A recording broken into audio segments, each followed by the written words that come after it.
Hello and welcome back my dear student. एक बार फिर से आप सभी का स्वागत है हमारे YouTube channel smart study by Mohit पर। सबसे पहले आप सभी का दिल से थैंक यू। हमारे यूट्यूब चैनल ने हाल में ही 20,000 सब्सक्राइबर और 12 मिलियन व्यू का शानदार माइलस्टोन पूरा किया है। दोस्तों, जब मैंने शुरू किया था तो सोचा नहीं था कि इतनी जल्दी हम इस मुकाम पे पहुँचेंगे। यह सब सिर्फ आप सभी के प्यार, भरोसे और सपोर्ट की वजह से संभव हो पाया है। दिल से आप सभी का बहुत बहुत धन्यवाद। हम जीएनएम के सिलेबस को स्टार्ट करने से पहले हम जानेंगे कि जीएनएम नर्सिंग होता क्या है। What is GNM nursing? देखिए क्या होता है। Diploma in general nursing and midwifery, इसे हम शॉर्ट में जीएनएम कहते हैं, is a 3 year program aimed to prepare students to work effectively as members of the health team. मतलब कि जीएनएम एक 3 साल का डिप्लोमा कोर्स है। 3 साल का क्या है? एक तरह का डिप्लोमा कोर्स है जीएनएम, जिसे इस तरह डिज़ाइन किया गया है कि स्टूडेंट को प्रोफेशनल नर्स बनाया जा सके। इस कोर्स में स्टूडेंट को पेशेंट केयर के बारे में, हॉस्पिटल मैनेजमेंट, मेडिकल नॉलेज और फर्स्ट एड और कम्युनिटी हेल्थ और मिडवाइफरी मतलब कि डिलीवरी और मदर चाइल्ड केयर के बारे में ट्रेनिंग दी जाती है। जीएनएम सिर्फ एक थ्योरी ही नहीं है, बल्कि हॉस्पिटल में प्रैक्टिकल ट्रेनिंग भी कराई जाती है, जिससे स्टूडेंट को रियल पेशेंट के साथ काम करना सिखाया जाता है। जीएनएम कंप्लीट करने के बाद आप गवर्नमेंट हॉस्पिटल या फिर प्राइवेट हॉस्पिटल या फिर कम्युनिटी हेल्थ नर्स या फिर क्लिनिक और नए हेल्थ सर्विस में स्टाफ नर्स के रूप में काम कर सकते हैं।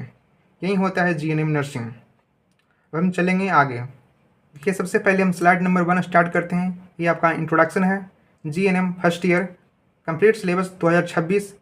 यदि आप ये 2027 में भी देख रहे हैं या फिर 2028 में भी देखेंगे तो आपका ये सिलेबस वहीं रहेगा जो अभी बताने वाले हैं। इसी को फॉलो करके आप अच्छे से जीएनएम नर्सिंग कंप्लीट कर सकते हैं। ये अभी सिर्फ फर्स्ट ईयर का सिलेबस के बारे में बताएंगे। ये आपका स्लाइड नंबर 2 है, जिसमें टुडेज टॉपिक आज किस किस चीज़ पे बारे में बात होगी उस चीज़ के बारे में है। जीएनएम इंट्रोडक्शन के बारे में, सब्जेक्ट्स के बारे में, सिलेबस के बारे में, बुक के बारे में, एग्ज़ाम पैटर्न के बारे में, स्टडी प्लान के बारे में और कंप्लीट कोर्स के बारे में। तो दोस्तों, काफ़ी समय से आप सभी का एक कमेंट आ रहा था, भैया जीएनएम का कंप्लीट कोर्स शुरू कीजिए। तो आखिरकार आज से आपके चैनल पर जीएनएम फर्स्ट ईयर का कंप्लीट फ्री कोर्स की शुरुआत हो रही है। आज की इस वीडियो में हम एक एक करके इन सभी ज़रूरी टॉपिक्स को समझेंगे। जीएनएम इंट्रोडक्शन कि यह कोर्स क्या है और इसकी क्या वैल्यू है, उसके बाद सब्जेक्ट्स के बारे में, उसके बाद सिलेबस के बारे में, मतलब कि फर्स्ट ईयर में आपको क्या क्या पढ़ना है उसके बारे में डिस्कशन करेंगे। उसके बाद बुक्स के बारे में, मतलब कि सही किताबें कौन सी चुननी है। उसके बाद एग्ज़ाम पैटर्न के बारे में, मतलब कि परीक्षा में सवाल कैसे पूछे जाते हैं। उसके बाद डिस्कशन करेंगे एक स्टडी प्लान के बारे में, मतलब कि कॉलेज और क्लिनिक ड्यूटी के साथ पढ़ाई कैसे मैनेज करें। उसके बाद लास्ट में हम कंप्लीट कोर्स के बारे में डिस्कशन करेंगे और इस फ्री कोर्स का आप पूरा फ़ायदा कैसे उठा सकते हैं। तो आगे बढ़ने से पहले आप सभी से एक सवाल करना चाहता हूं कि यह जो 20,000 की फैमिली इंडिया के कौन कौन से कोने से जुड़ी है, आप सभी किस स्टेट और किस कॉलेज से जीएनएम कर रहे हैं, मुझे कमेंट करके ज़रूर बताइए, ताकि मुझे पता चले कि हमारे साथ कहाँ कहाँ के स्टूडेंट जुड़े हुए हैं। अब हम आगे चलते हैं। अगला स्लाइड है स्लाइड नंबर 3। इसमें हम जीएनएम इंट्रोडक्शन के बारे में जानेंगे। जैसे कि मैंने आपको बताया था, सबसे पहले हम जीएनएम इंट्रोडक्शन जानेंगे, उसके बाद subjects, syllabus, books, exam pattern, study plan, complete course. हम एक एक करके सारे को समझेंगे। सबसे पहले हम जानेंगे जीएनएम इंट्रोडक्शन के बारे में। सबसे पहले जीएनएम आखिर है क्या? तो जीएनएम का पूरा नाम क्या है? General nursing and midwifery. ये जीएनएम का फुल फॉर्म होता है, जनरल नर्सिंग एंड मिडवाइफरी। यह एक 3 साल का डिप्लोमा कोर्स होता है। दोस्तों, बहुत से लोग सोचते हैं कि नर्सिंग का मतलब सिर्फ इंजेक्शन लगाना होता है, पर ऐसा नहीं है। इस कोर्स में आपको पेशेंट केयर मतलब कि मरीज़ की देखभाल के बारे में और फिर हॉस्पिटल मैनेजमेंट, फर्स्ट एड और मेडिकल स्किल्स सिखाई जाती है। अगर आपका सपना एक प्रोफेशनल और कामयाब स्टाफ नर्स बनने का है तो यह कोर्स आपके करियर के लिए सबसे बेस्ट है। यही था आपका जीएनएम इंट्रोडक्शन के बारे में। हम स्लाइड नंबर 4 देखेंगे। इसमें हम जीएनएम फर्स्ट ईयर के सब्जेक्ट के बारे में डिस्कशन करेंगे। तो देखिए, अब हम बात करते हैं जीएनएम फर्स्ट ईयर सब्जेक्ट्स की। फर्स्ट ईयर में आपको मुख्य रूप से 4 बड़े सब्जेक्ट्स पढ़ने होते हैं। सबसे पहले बायो साइंस, उसके बाद फिर बिहेवियरल साइंस, उसके बाद फिर नर्सिंग फाउंडेशन, उसके बाद फिर कम्युनिटी हेल्थ नर्सिंग। ये 4 बुक होती है। सबसे पहले बुक देखिए बायो साइंस। इसके अंदर 2 सब्जेक्ट्स आते हैं, एनाटॉमी और फिजियोलॉजी। इसमें एनाटॉमी मतलब कि शरीर के अंगों की बनावट के बारे में पढ़ाया जाएगा और फिजियोलॉजी में आपको अंगों के काम करने का तरीका पढ़ाया जाएगा।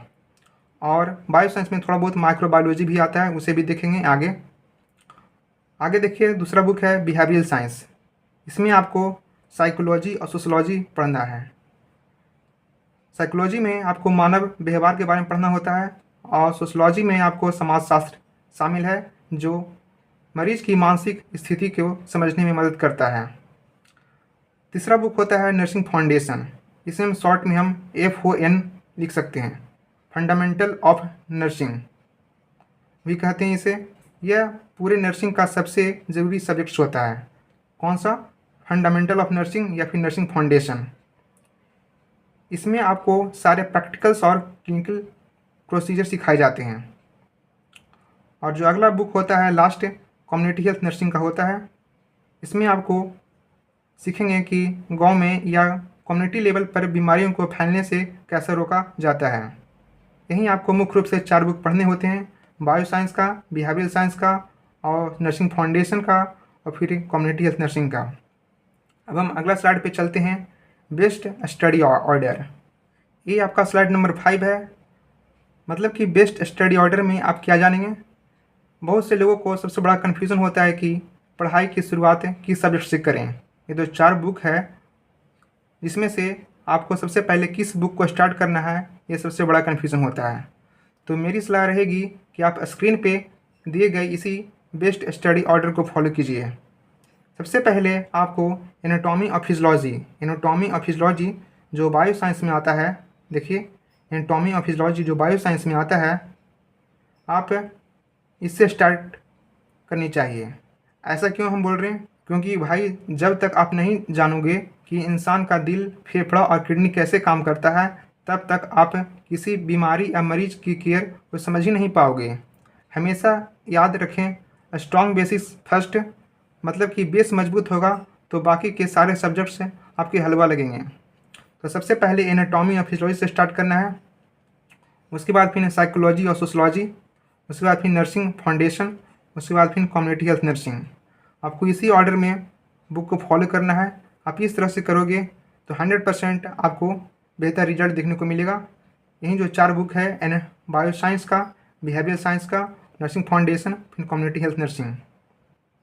तो यहाँ पे क्या हो गया, एनाटॉमी और फिजियोलॉजी हो गया बायो साइंस का, और साइकोलॉजी और सोशलॉजी हो गया किसका, बिहेवियर साइंस का, और फिर नर्सिंग फाउंडेशन हो गया, और लास्ट में हो गया कम्युनिटी हेल्थ नर्सिंग। आपको इसी ऑर्डर में पढ़ना है।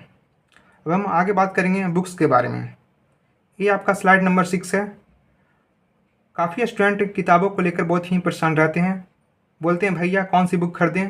तो यहाँ आपको 3 बातें ध्यान रखनी है। कॉलेज नोट्स, मतलब कि आपके कॉलेज में जो टीचर्स नोट्स लिखवाते हैं वो आपको एग्ज़ाम के लिए बेस्ट होता है। उसके बाद फिर रिकमेंडेड बुक्स, जो बुक आपके कॉलेज के टीचर्स या INC सिलेबस के हिसाब से बताई गई हो वहीं ले। उसके बाद फिर प्रीवियस ईयर क्वेश्चन, मतलब PYQ और MCQ। मतलब कि सिर्फ थ्योरी पढ़ने से काम नहीं चलेगा भाई, ये आपको भी पता है और मेरे को भी पता है। इसलिए आपको प्रीवियस ईयर क्वेश्चन और MCQ की प्रैक्टिस करनी होगी, ताकि पता चले कि एग्ज़ाम में सवाल कैसे पूछे जाते हैं। उसके बाद फिर रिवीजन रेगुलरली, और सबसे ज़रूरी है रिवीजन करना, वरना आप आगे तो पढ़ते चले जाओगे और पीछे से भूलते चले जाओगे। इसीलिए आपको ये चीज़ करना रहेगा। सबसे पहले कॉलेज का नोट्स देखेंगे, उसके बाद रिकमेंडेड बुक्स जो आपके टीचर्स बताते हैं या फिर INC प्रोवाइड करती है। उसके बाद फिर आपको PYQ और MCQ लगाने हैं। उसके बाद फिर रिवीजन आपको रेगुलरली करना है। आपको इसी स्ट्रेटजी को फॉलो करना है। अगला जो स्लाइड है उसमें हम बात करेंगे स्टडी प्लान के बारे में। आपको किस तरह से पढ़ाई करनी है। मतलब कि पूरे साल बिना किसी तनाव के अच्छे नंबर लाने के लिए एक बेहतरीन स्टडी प्लान होना बहुत ज़रूरी है। आप अपने हफ्ते के इस टाइम टेबल में बांट सकते हैं। आप मंडे और ट्यूसडे को बायो साइंस रखें, बायोसाइंस में क्या आता है, एनाटॉमी और फिजियोलॉजी, क्योंकि यह बड़े बड़े सब्जेक्ट्स होते हैं और इसमें डायग्राम्स भी आते हैं, इसीलिए ये इम्पॉर्टेंट है। आप बायोसाइंस को 2 दिन रखें, मंडे और ट्यूसडे को। ये हो गया बायोसाइंस। फिर वेडनेसडे को आप क्या रखें, साइकोलॉजी और सोशलॉजी को रखें, जो बिहेवियरल साइंस के अंदर आता है। इस दिन आप साइकोलॉजी और सोशलॉजी को अच्छे से पढ़ें।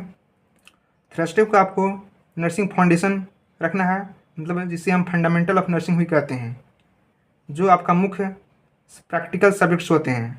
ये इंपॉर्टेंट सब्जेक्ट्स होते हैं, इसलिए इसे थर्सडे को रखिए। फ्राइडे को आप कम्युनिटी हेल्थ नर्सिंग रखें, क्योंकि जिसमें आप कम्युनिटी हेल्थ और हाइजीन के बारे में पढ़ेंगे। ये भी बहुत इंपॉर्टेंट सब्जेक्ट्स होते हैं। और थर्सडे को आप क्या करेंगे, MCQ प्रैक्टिस, मतलब कि जो भी हफ्ते में पढ़े हों उसके MCQ और इम्पॉर्टेंट क्वेश्चन की क्या करेंगे, प्रैक्टिस करेंगे। और संडे को क्या करना है, आपको रिवीजन करना है। इस दिन कुछ भी नया आपको नहीं पढ़ना है, सिर्फ और सिर्फ पूरे हफ्ते का रिवीजन करना है।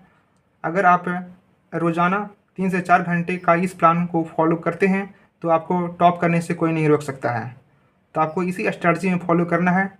देख लीजिए एक बार और, जो मंडे और ट्यूसडे को बायोसाइंस रखना है, मतलब कि एनाटॉमी मंडे को और फिजियोलॉजी ट्यूसडे को, और वेडनेसडे को साइकोलॉजी और सोशलॉजी, और थर्सडे को नर्सिंग फाउंडेशन या फिर फंडामेंटल ऑफ नर्सिंग इसी को बोलते हैं, और थर्सडे को कम्युनिटी हेल्थ नर्सिंग।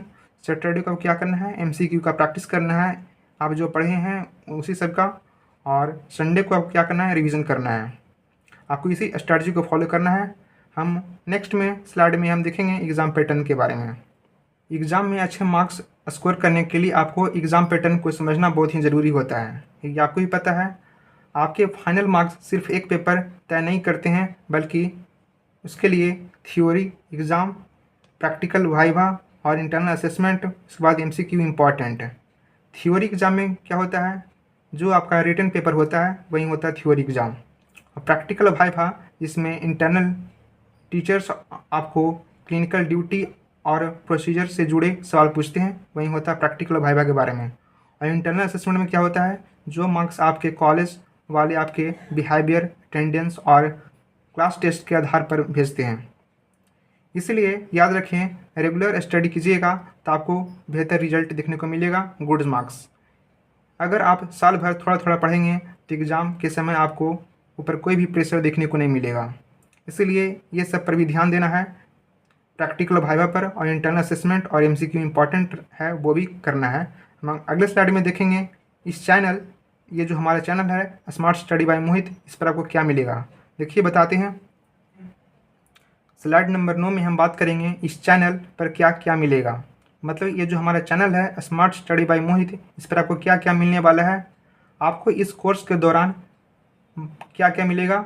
तो दोस्तों, आपको कहीं भी भटकने या महंगे कोर्स खरीदने की बिल्कुल भी ज़रूरत नहीं है, क्योंकि यहाँ आपको मिलेगा क्या, चैप्टर बाय चैप्टर क्लासेस, एकदम सीरियल वाइज आपको हर चैप्टर के टॉपिक्स देखने को मिलेगा। उसके बाद फिर इजी एक्सप्लेनेशन हिंदी, बिल्कुल सरल हिंदी और इंग्लिश मिक्स भाषा में पढ़ाया जाएगा। उसके बाद फिर नोट्स PDF में, मतलब जो हैंड रिटन नोट्स होगा वो PDF के रूप में दिया जाएगा। उसके बाद फिर MCQ, प्रीवियस ईयर क्वेश्चन और वाइवा क्वेश्चन, मतलब कि जो MCQ होगा अब PYQ और फिर वाइवा क्वेश्चन की पूरी तैयारी कराया जाएगा। उसके बाद फिर प्रैक्टिकल इन्फॉर्मेशन, उसका फिर रेगुलर रिवीजन, ये सब कुछ आपको मिलने वाला है बिल्कुल फ्री में। तो दोस्तों, आगे बढ़ने से पहले एक सवाल मैं आपसे और करना चाहता हूँ कि इन सभी क्लासेस का शानदार हैंड रिटन नोट्स भी आपको बिल्कुल फ्री में प्रोवाइड करूँ। अगर आपको फ्री PDF नोट्स चाहिए तो अभी वीडियो को लाइक करके कमेंट में यस ज़रूर लिखिए। आपको कमेंट्स देखकर मैं नोट्स शेयर करूँगा। अब अगला स्लाइड है, इसमें हम कंप्लीट फ्री कोर्स के बारे में हम बताएंगे। ये आपका स्लाइड नंबर 10 है, कंप्लीट फ्री कोर्स। इस कंप्लीट फ्री कोर्स को डिज़ाइन करने का हमारा एक ही मकसद है, आपकी सक्सेस ही हमारा गोल है। मतलब कई बार स्टूडेंट को अच्छी बुक्स या सही गाइड नहीं मिल पाती है, जिसके कारण फर्स्ट ईयर में उन्हें सप्लीमेंट्री का डर रहता है। लेकिन इस कोर्स में हम बहुत ही इजी लैंग्वेज में बेस्ट स्ट्रैटेजी और पिछले सालों के PYQ के साथ पूरी तैयारी करेंगे। आपको पूरे साल में 100% सपोर्ट मिलेगा ताकि आप अपने कॉलेज के टॉपर बन सकें। इसके लिए हम आपको क्या करेंगे, फुल सिलेबस कवरेज करेंगे, सारा सिलेबस देंगे आपको, इजी लैंग्वेज में बेस्ट स्ट्रैटेजी के साथ। उसके साथ ही नोट्स देंगे, MCQ देंगे, PYQ देंगे, फिर वाइवा प्रैक्टिकल से जुड़े कुछ क्वेश्चन देंगे और फिर प्योर ईयर सपोर्ट। आपको साल भर हमारा सपोर्ट रहेगा क्योंकि आपका सक्सेस ही हमारा गोल है। अगला स्लाइड है स्लाइड नंबर 11। तो दोस्तों आज की इस इंट्रो वीडियो के बाद हमारी जो नेक्स्ट वीडियो यानी पहली क्लास होगी जिसमें हम एनाटॉमी ऑफ फिजियोलॉजी का chapter 1 cell structure and function ये बिल्कुल आसान भाषा में डायग्राम के साथ शुरू करेंगे। मैं आपको सेल का पूरा स्ट्रक्चर टैब की स्क्रीन पर ड्रा करके समझाऊंगा ताकि आपको रटना ना पड़े। इसीलिए आप अभी चैनल की प्लेलिस्ट को ज़रूर सेव कर लीजिएगा ताकि कभी भी क्लास मिस ना हो। हम चैप्टर 1 को स्टार्ट करने से पहले हम एनाटॉमी ऑफ फिजियोलॉजी जो बायो साइंस के अंदर आता है इसका हम चैप्टर्स देखेंगे, इसमें कौन कौन से चैप्टर्स पढ़ने हैं, तब ये चैप्टर 1 स्टार्ट करेंगे क्योंकि आपको समझना फिर आसान हो जाएगा कि एनाटॉमी ऑफ फिजियोलॉजी में क्या क्या पढ़ने होते हैं। ये आपका एंडिंग स्लाइड है। अंत में आप सभी का एक बार फिर से बहुत बहुत धन्यवाद कि इस 20,000 फैमिली को बनाने के लिए हमेशा याद रखिए कीप ग्रोइंग कीप लर्निंग। अगर आपको इस चीज़ का PDF चाहिए तो आप इस वीडियो के डिस्क्रिप्शन में देख लीजिएगा, मैं टेलीग्राम चैनल का लिंक दे दूँगा, वहाँ से आप ज्वाइन कर लीजिएगा।